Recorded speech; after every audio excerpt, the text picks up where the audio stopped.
उत्तर भारत के एक छोटे से गांव सिफर में सारा नाम की एक लड़की रहती थी। सारा का बचपन मुश्किलों में बीता। उसके अब्बू कई साल पहले एक बीमारी से चल बसे थे और अम्मी बीमार रहती थी। गरीबी इतनी कि कई बार 2 वक्त की रोटी भी मयस्सर नहीं होती। गांव में कुछ लोग सारा को ताना मारते, उसके गरीब होने का मजाक उड़ाते। स्कूल में बच्चे उसका पीछा करते, फटे कपड़ों वाली कहकर बुलाते। मास्टर साहब तक उससे ठीक से बात नहीं करते थे। लेकिन सारा का दिल बहुत बड़ा था। वह किताबें बहुत प्यार से पढ़ती थी, खासकर अलादीन की कहानियाँ। उसे यकीन था कि उसकी भी किस्मत बदलेगी। एक दिन कोई चमत्कार होगा।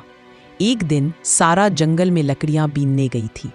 बारिश आ गई और वह एक बड़ी चट्टान की ओट में छुप गई।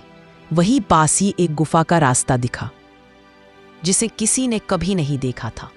उत्सुकता से वह अंदर चली गई। गुफा अंदर से बहुत गहरी थी, मगर एक जगह उसे एक पुराना धूल से भरा पीतल का चिराग मिला।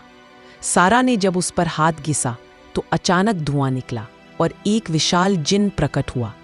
जिन बोला, ए मालिक, मैं तुम्हारा जिन हूं, जो तुम कहोगी वही करूंगा। 3 ख्वाहिशें मांग सकती हो। सारा तो घबरा गई, मगर फिर उसने कहा, मेरी अम्मी ठीक हो जाएं, हमें एक छोटा सा साफ सुथरा घर मिल जाए और मैं पढ़ लिख कर बड़ी अफसर बन जाऊं। जिन ने मुस्कराते हुए 3 ख्वाहिशें पूरी कर दी। जब सारा घर लौटी, उसकी अम्मी बिल्कुल स्वस्थ थी। उनकी झोपड़ी की जगह एक सुंदर छोटा सा घर बन गया था। गांव वाले हैरान थे कि यह कैसे हुआ। पहले तो उन्होंने अफवाहें उड़ाई कि सारा जादू टोना करती है, मगर धीरे धीरे वे चुप हो गए जब उन्होंने देखा कि सारा अपने घर की बजाय दूसरों की भी मदद करती है। सारा दिन रात पढ़ाई करती रही। जिन ने सिर्फ एक बार मदद की थी, आगे सब मेहनत सारा ने खुद की। कई सालों बाद सारा ने सिविल सेवा परीक्षा पास की और जिले की अफसर बन गई। अब वे उसी गांव में स्कूल, अस्पताल और महिलाओं के लिए सिलाई केंद्र खुलवाने लगी। अब वे लोग जो उसे सताते थे, वही लोग उसकी तारीफ करते थे। सारा ने कभी बदला नहीं लिया, बल्कि सबको माफ कर दिया।